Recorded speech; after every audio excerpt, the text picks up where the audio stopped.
Olá, meu irmão, minha irmã, que alegria estar aqui falando com vocês. Eu sou Amanda Silva, sou psicoterapeuta, catequista de Crisma e estudante de filosofia. Que bênção estarmos aqui compartilhando os ensinamentos de Deus. E antes de começarmos, hoje vamos falar sobre o 10º mandamento, vamos pedir a iluminação do Espírito Santo, também vamos saudar Nossa Senhora, Nossa Mãe Maria Santíssima, sempre antes de começarmos uma oração, uma partilha, um estudo, o que quer que for que vocês vá fazer, sempre peça o Espírito Santo para que te ilumine, te dê o discernimento e nos revele o que nosso Senhor, o que Deus quer falar para cada um de nós.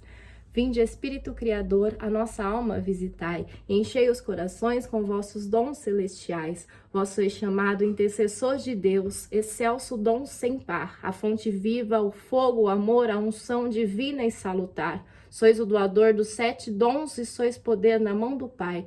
Por ele prometido a nós, por nós seus feitos proclamai. A nossa mente iluminai, os corações enchei de amor, nossas fraquezas encorajai, qual força eterna e protetor. Nosso inimigo repeli e concedei-nos a vossa paz. Se pela graça nós guiais, o mal deixamos para trás. Ao Pai, ao Filho Salvador, por vós possamos conhecer, que procedeis do seu amor, fazei-nos sempre firmes crer. Amém. Agora vamos rezar Ave Estrela do Mar. Ave do mar, estrela de Deus, mãe bela, sempre virgem da morada, celeste feliz entrada.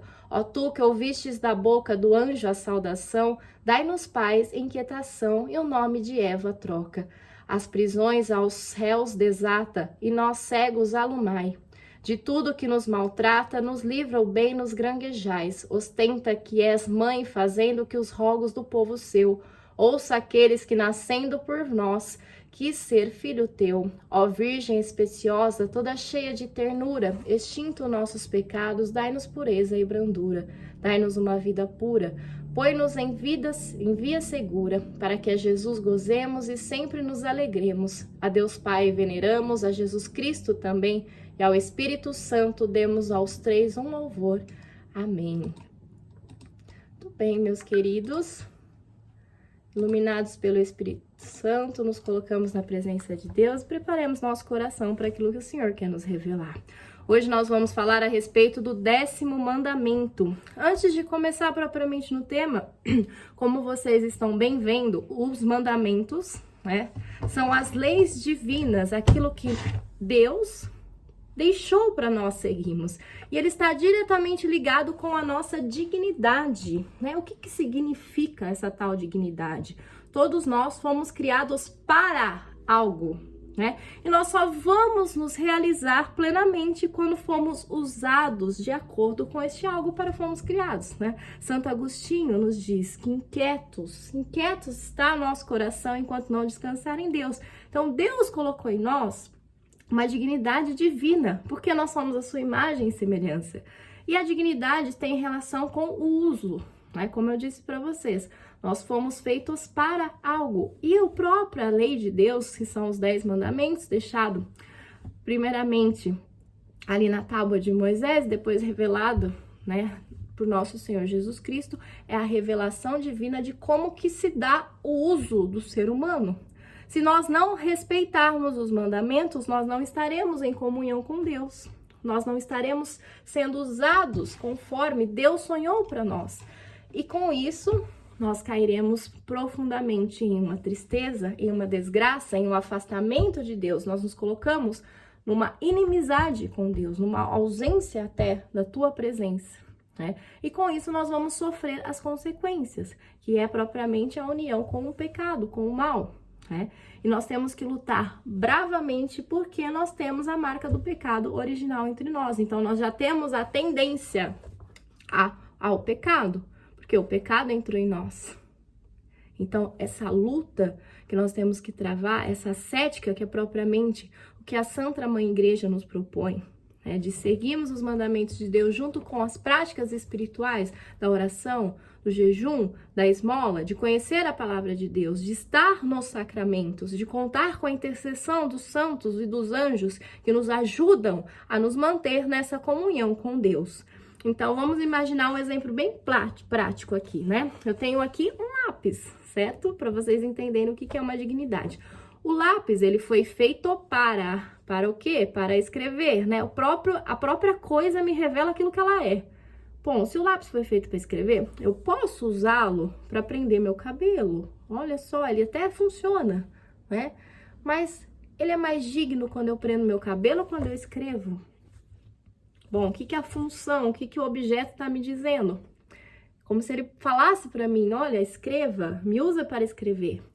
Poxa, se eu uso o lápis para escrever, eu estou respeitando a dignidade. Se eu uso o ser humano através dos mandamentos, eu estou respeitando a dignidade do outro.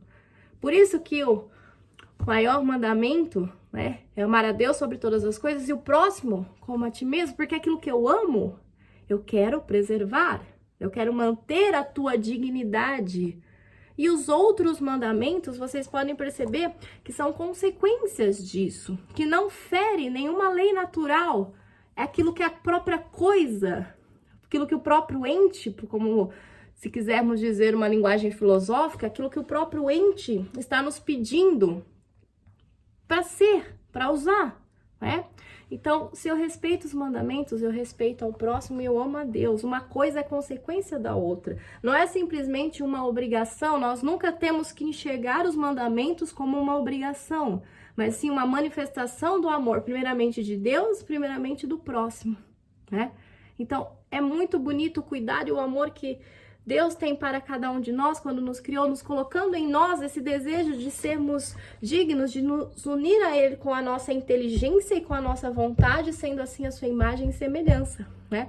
E toda vez que eu peco, toda vez que eu firo um dos 10 mandamentos, eu vou me tirando a minha semelhança com Deus, né? Se vocês olharem para o espelho, vocês estão me vendo aqui no vídeo.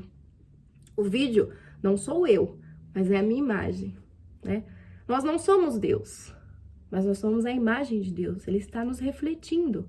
E quanto mais unidos a Ele nós estamos, mais a manifestação da graça vai se fazer em nós. Por isso que é preceito fundamental estarmos unidos ao mandamento, mas não com essa ideia de obrigação, mas sim o amor. Como diz Chesterton, o amor faz coisas que a obrigação não é capaz de fazer. Se você faz algo obrigado, você vai fazer 1, 2, 3, 4 vezes. Depois já começa a emburrar a cara, né? Depois já começa, poxa, por que eu tô fazendo isso aqui? Não, o amor, ele sobrepõe tudo isso. Porque eu entendo que Deus me ama e como Ele me ama, Ele me criou com uma dignidade. E para eu cumprir e chegar à minha felicidade, eu preciso estar unido a Ele. Eu preciso respeitar a dignidade minha e a do outro. E aí entra os 10 mandamentos, que vai nos falar o para quê e como nós vamos ser usados para chegar até Deus.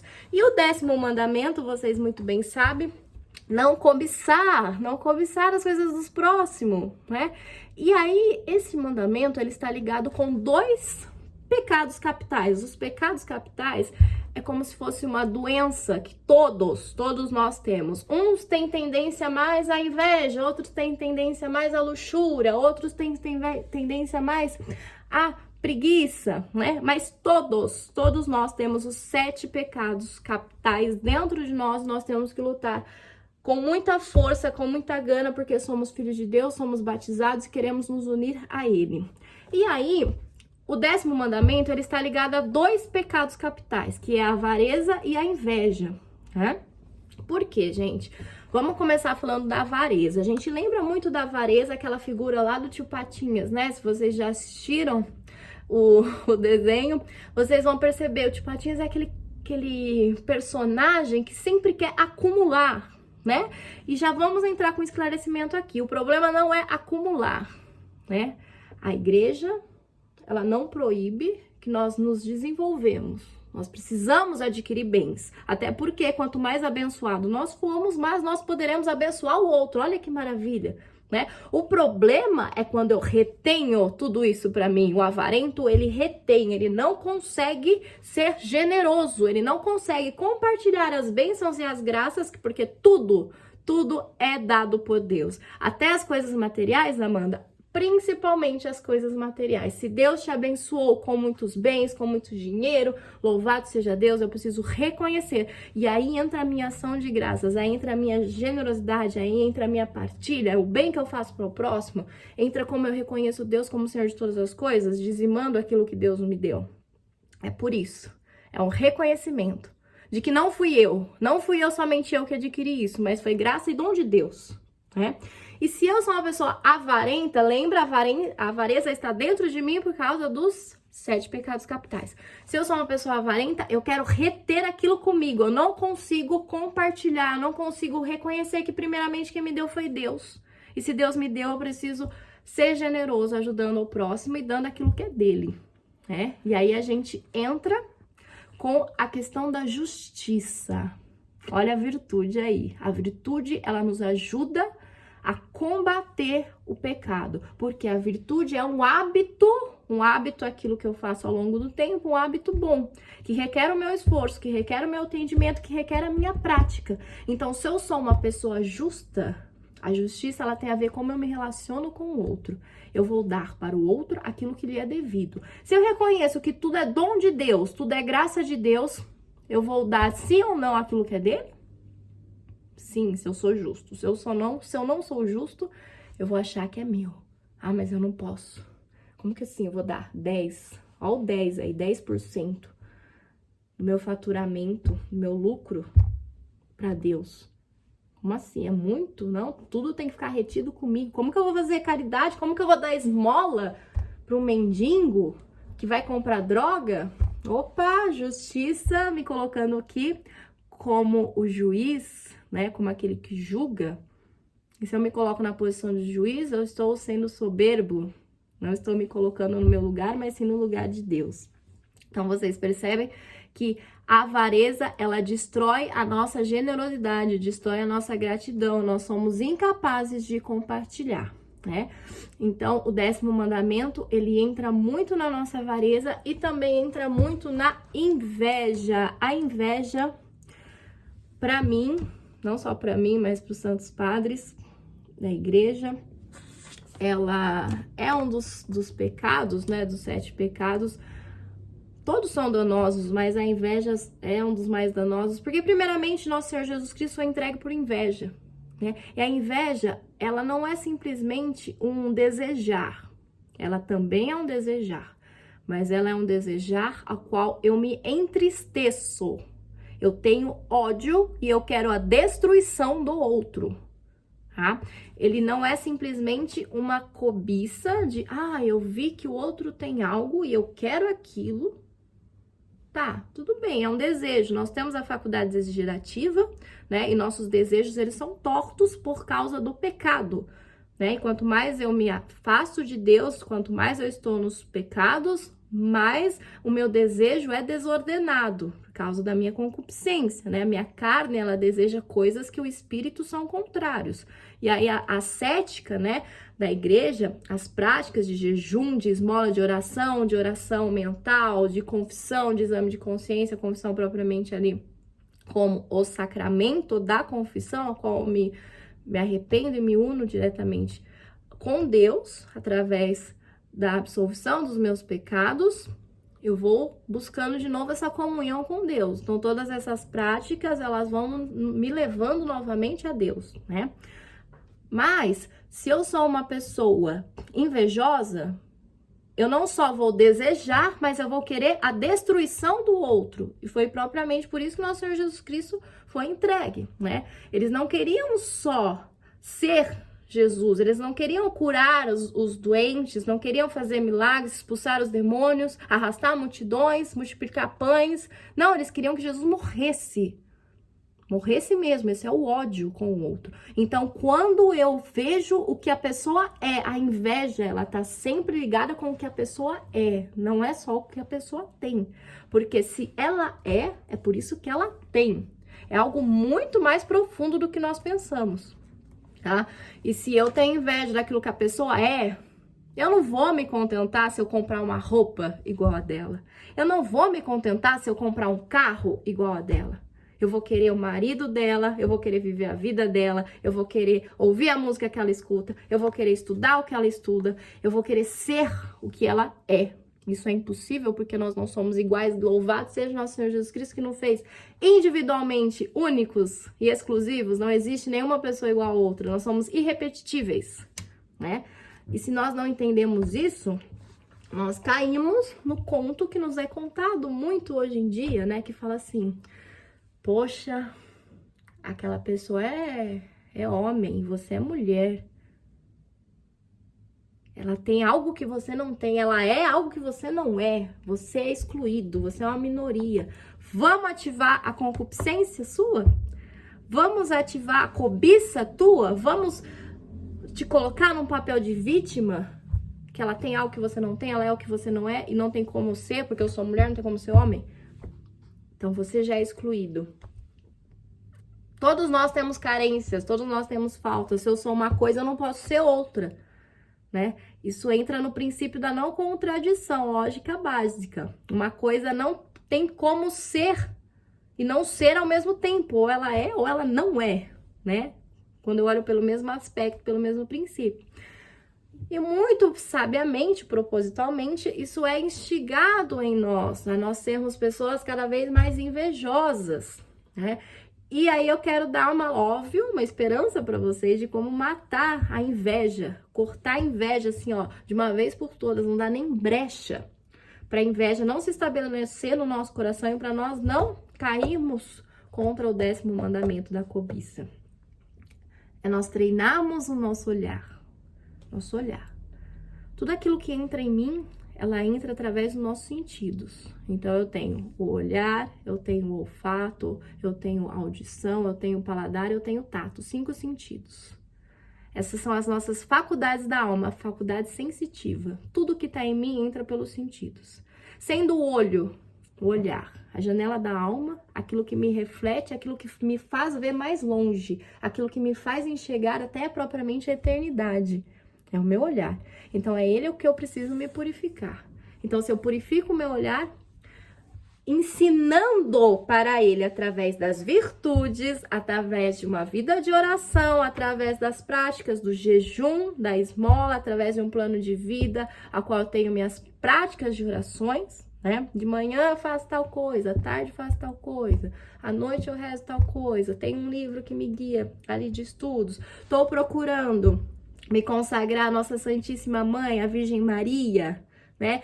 Vou à missa já não mais de uma vez, somente de domingo, mas já tenho, né? Já posso ir na missa mais vezes com a graça de Deus. Tudo isso são ações que eu faço que me aproximam de Deus e que vai nos ajudando a limpar o nosso olhar, porque nós vamos tirando essa tendência ao pecado, né? E propriamente para combater a inveja, nós temos que aprender a admirar. Admirar exige contemplação e exige humildade e exige o reconhecimento. Por que que Nossa Santíssima Mãe, o exemplo de humildade, ela não tem pecado nela? Obviamente, porque ela foi gerada imaculada, sem o pecado. Nenhuma manifestação de pecado é dada nela. Mas vocês percebem que ela sempre se coloca em humildade. Ela sempre se coloca aquilo que ela verdadeiramente é.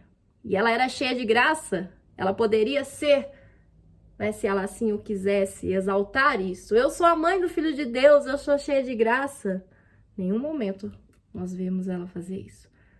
Sempre ali, servindo, sempre se colocando à disposição, sempre reconhecendo aquilo que o outro pode fazer. Se vocês lembram o primeiro milagre de Nosso Senhor Jesus Cristo nas bodas de Caná, Nossa Senhora, Maria Santíssima, ela reconhece quem é Nosso Senhor Jesus Cristo. É o verdadeiro Filho de Deus, é o verdadeiro Deus que se fez carne e habitou entre nós. E ela fala para ele, meu filho, faça um milagre, faça um milagre. Você é Deus, faça. E Jesus fala, não mãe, não chegou a minha hora. Chegou, confia na mãe, chegou. Eu sei que chegou. Sou eu, sua mãe. E aí Nosso Senhor Jesus Cristo assim o faz.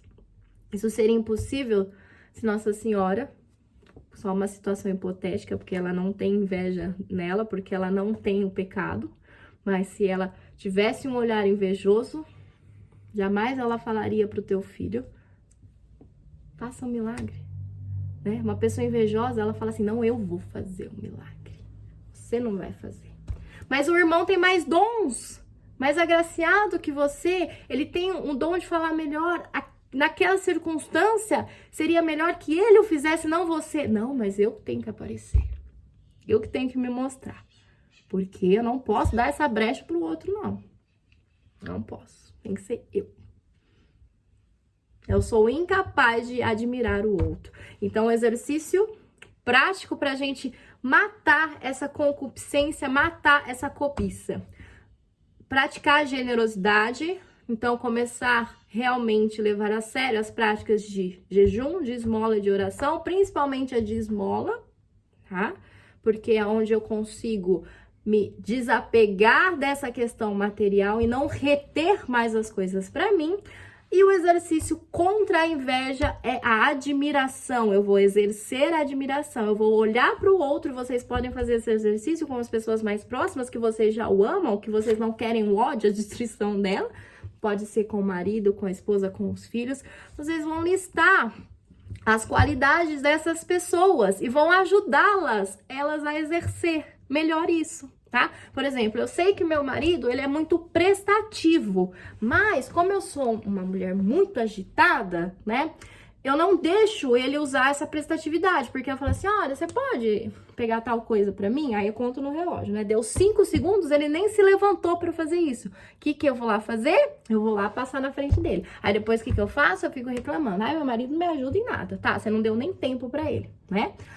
Então, o que você vai fazer? Se você se reconhece nessa situação, e você estenda isso para os outros exemplos. Poxa, você viu lá, meu marido é muito prestativo. Ok, vou pedir uma coisa para ele. Eu vou esperar ele fazer, porque eu reconheci que ele é prestativo. Então, eu vou acalmar meu coraçãozinho, vou deixar que ele faça alguma coisa, tá? E assim, vocês vão exercitando a admiração e conseguindo reconhecer o que o outro de fato é bom, para que a gente mate esse espírito invejoso e avarento que nós temos, para nós não cairmos mais no 10º mandamento.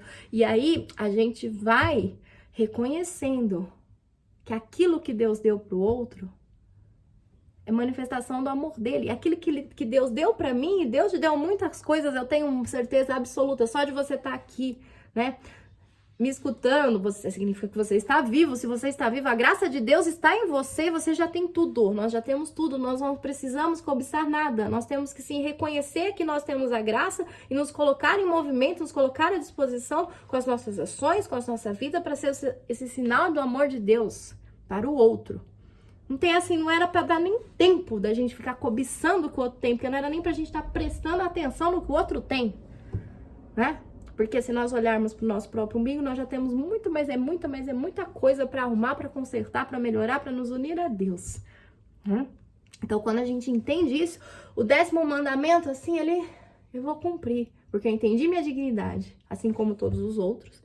Eu entendi a graça que Deus me deu, que se manifesta em mim, e eu não preciso ficar olhando para a grama do vizinho mesmo. Porque se eu ficar olhando para a grama do vizinho, eu vou ficar imaginando a vida dele, mas eu não sei a vida dele, porque eu imaginei, se eu imaginei não é real, né? E aí eu vou ficar achando que tudo é lindo, que ele não tem problema, que ele é mais abençoado, que Deus ama mais ele do que eu, e eu vou me colocando numa posição vitimista, numa posição coitadinha, eu vou ficando abalada, eu vou ficando invejoso, eu vou ficando avarento, cair contra o 10º mandamento.